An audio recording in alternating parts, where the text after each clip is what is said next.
to Adele DIY. So today I'm going to teaching you how to make a DIY thumbnail for your YouTube videos on your phone and for free. Now without further ado, let's get into it.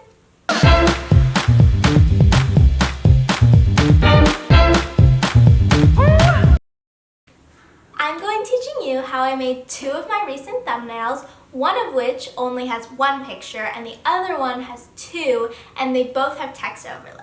The first step is to download Phonto. I really like this app for a few reasons. It's free, you can customize the dimensions, and it has a lot of customizable options that are all super simple to use. Now click into the app and press the camera at the bottom of the screen and select plain image. From there, press on the plain white one and select the dimensions at the top of the page and press on custom and change the dimensions to 16 wide and 9 tall.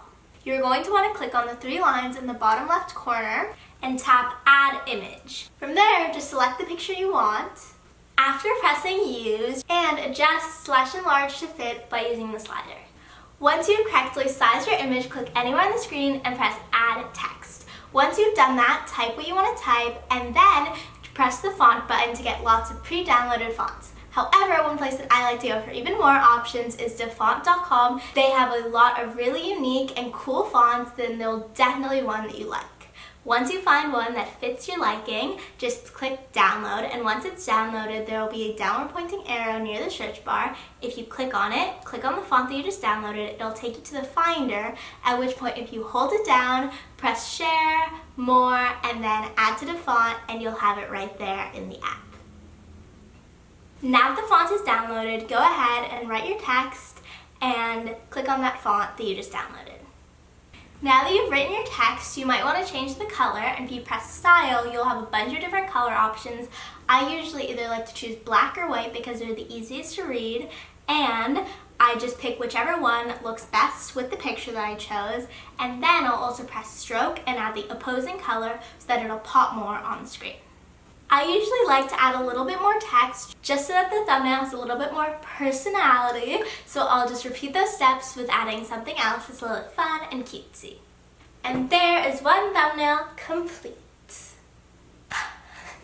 The next kind of thumbnail that I'm going to be showing you is the same basic idea, but instead of one image, it has two, and it also has text overlaid. To start, you're just going to repeat most of the steps that you did for the first thumbnail, but instead of importing one image, you're going to import two images. The only thing that's a little bit trickier about this one is that you have to make sure that whatever part of the picture you want to be the main focus, you have to make sure that it's centered, but only on half of the screen. And a little trick that I have to make sure that the two pictures line up where they meet is centered is I'll write the text, and there's a cool button where you can center the text, and if the text is centered, then the two images should meet right in the middle of the text, and that's how you know that it is perfectly centered. Sometimes your pictures will go out of the set 16 by 9 thumbnail space, so by pressing preview you can really assess what you need to move and adjust things based on that. And after following all these steps, you will have thumbnail number 2.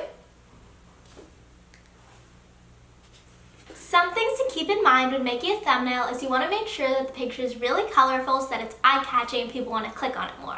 Also, you want to make sure that the point of the video is conveyed very clearly in the thumbnail so that people don't have to read the title, they'll just instantly know and they'll know if they're interested in the video or not.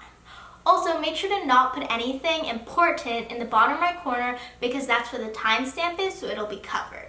Thanks for watching. I hope you enjoyed this video. If you did, make sure to give it a like and subscribe down below.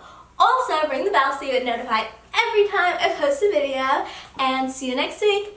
Bye, guys. Mwah.